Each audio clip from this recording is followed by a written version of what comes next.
What's going on, everybody? Marcus back again. Wanted to come in and do a quick video based off of a clip that I found from one of the more recent Joe Rogan Experience podcasts. It features Tim Pool, a noted journalist, if you'd call him that.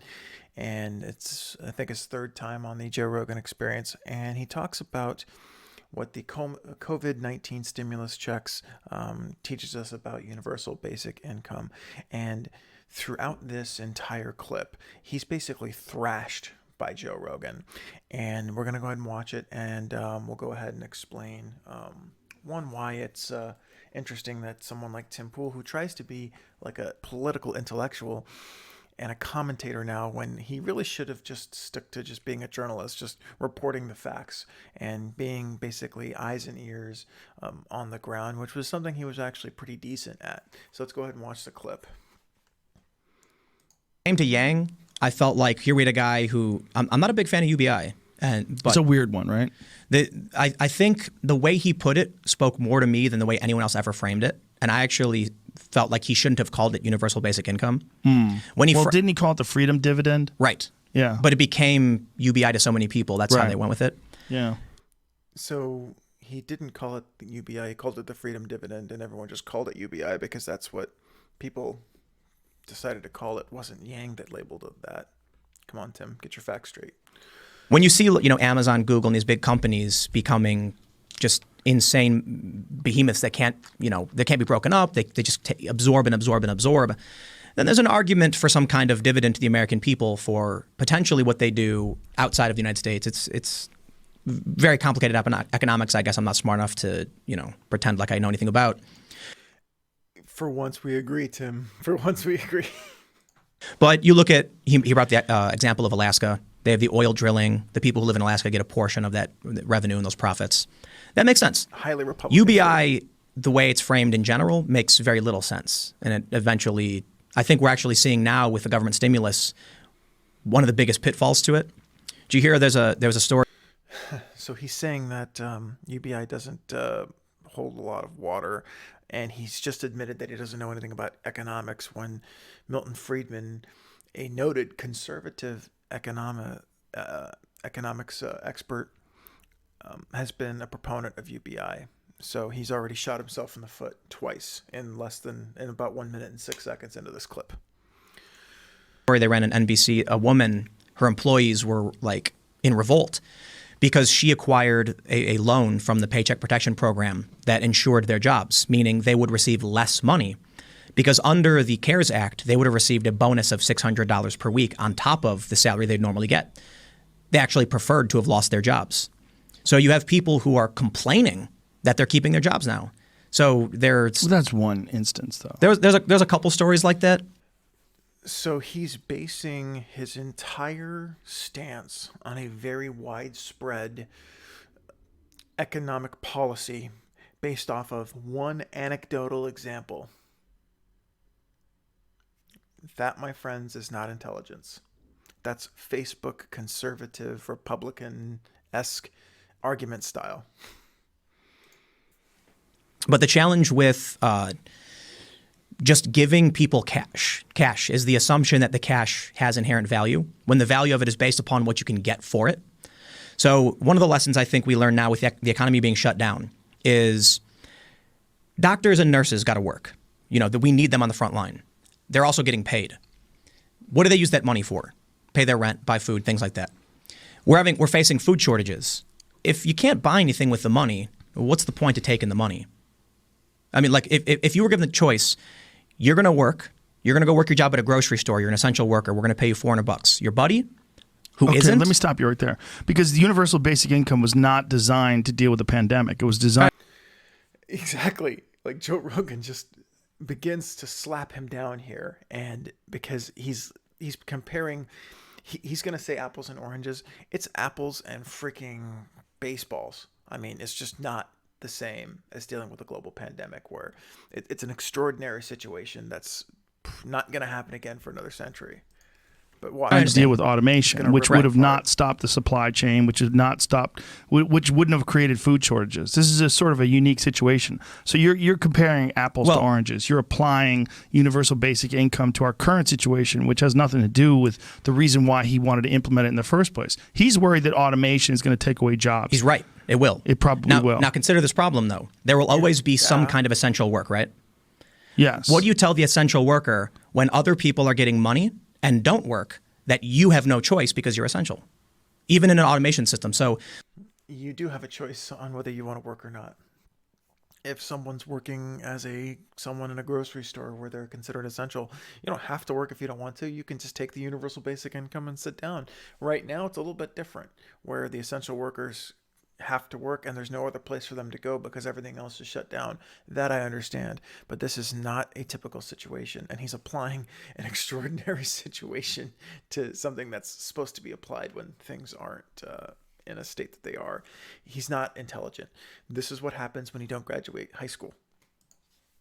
let's say every job but groceries. But hold on a second. They're only getting a small amount of money to stay alive. Yep. You would rather have a good $1,000. job where you're getting paid well and have benefits and all that other stuff. Yes. I think that's an assumption. I see it is an assumption. I think that's an assumption.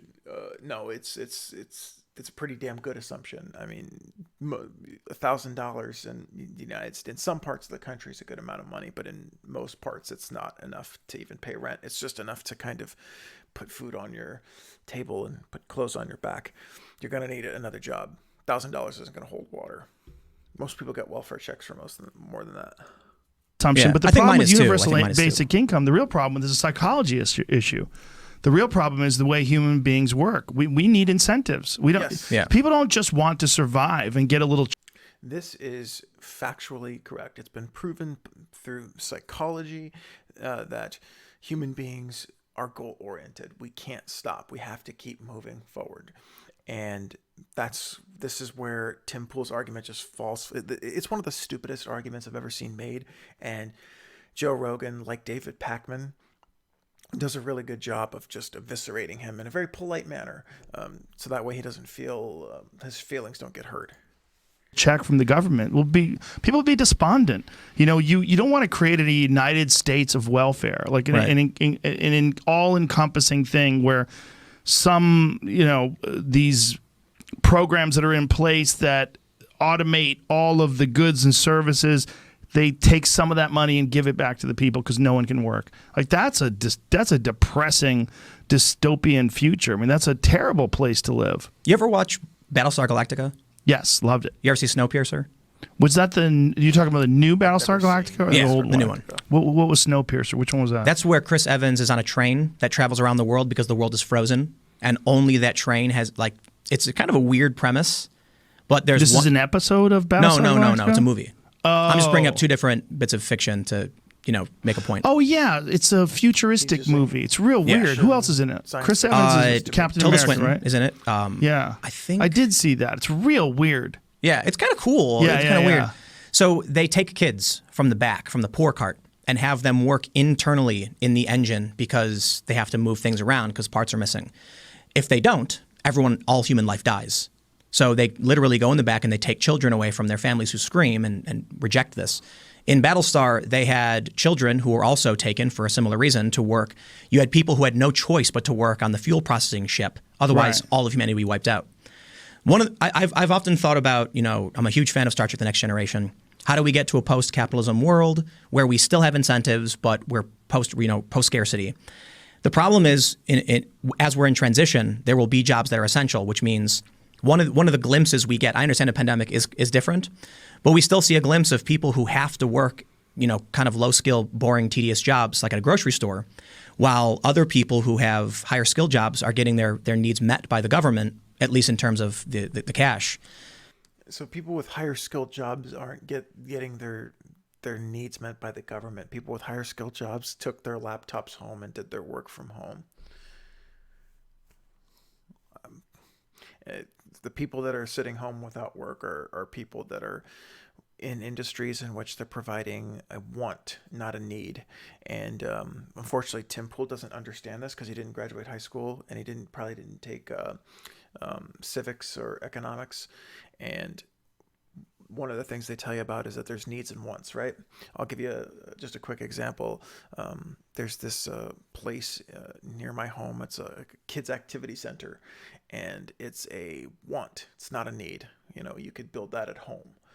That place is probably going to shut down. They're not essential work. They're not skilled work. That's what he's talking about. The people in Silicon Valley tech, I wouldn't call them essential per se, but they're still working. They're just working from home. He didn't do his research. So we're here telling, these people. You're talking about right now? Right. So again, I understand it's a pandemic. It's very specific, but we're getting a glimpse of what happens when some people are told your job is not essential, so we're going to guarantee your food and resources for the time being. They're barely doing that, though. It's not like this is effective. I'm just saying that as we move towards automation, there will still be jobs that are essential. What do we do? How do we, incentivize and compensate, make that worth the people who have no choice but to keep working while the rest of us? You just give them, they already make more money.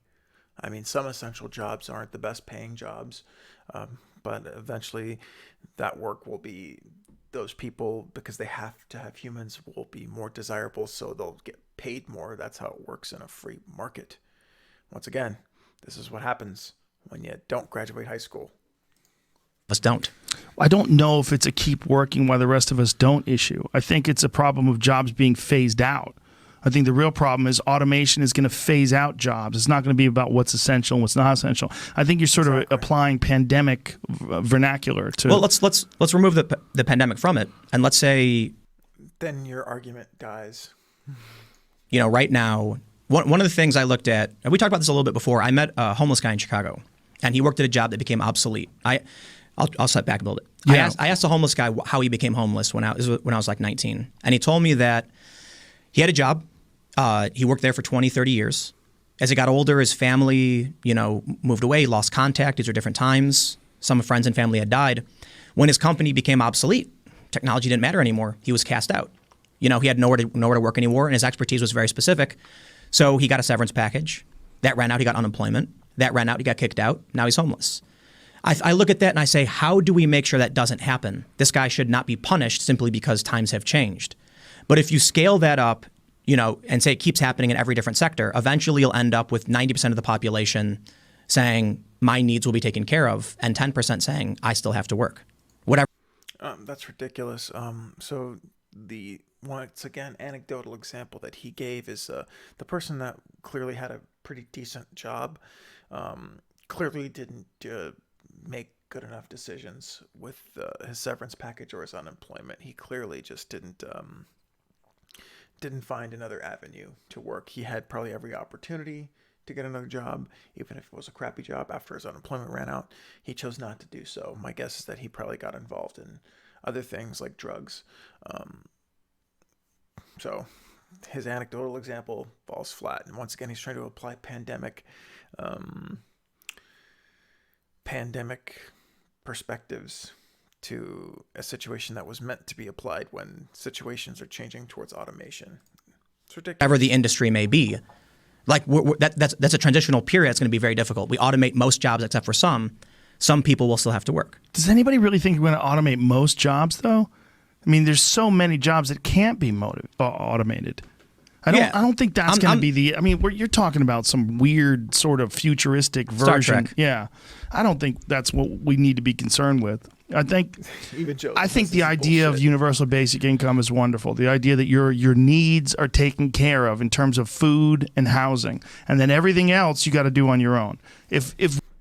So this is a great point that Joe's making, and I'll close off here because I don't want this video to be too long. Joe's done a pretty good job of destroying Tim Pool. So an argument that I had heard made was that, how productive could human beings actually be if there was no threat to their survival? And that's what universal basic income does. What it does is that it provides humans basic needs. Like, listen, you're going to get $1,000 a month. You're not going to starve to death. You're going to have enough to kind of keep going. That would actually increase incentive for human beings to be more artistic in their approach to life and approach to their careers. I know, for instance, for me in my career, I do what I do mostly for the benefits and the money, so that way I can keep a pretty good standard of living. Whereas I had other artistic talents that I think I could have utilized had I had a system in which I could have had my basic needs met, and I could have made just a little bit more money doing something that I loved as opposed to just doing something just for the money. And this is true for most people in this country. Not everyone can be spectacular. Not everyone can be, a billionaire. And that's something that universal basic income does. And it's something that I think we should explore. And unfortunately for Tim Pool, he's trying so hard to slap it down because the basic conservative movement right now doesn't want to oblige to UBI.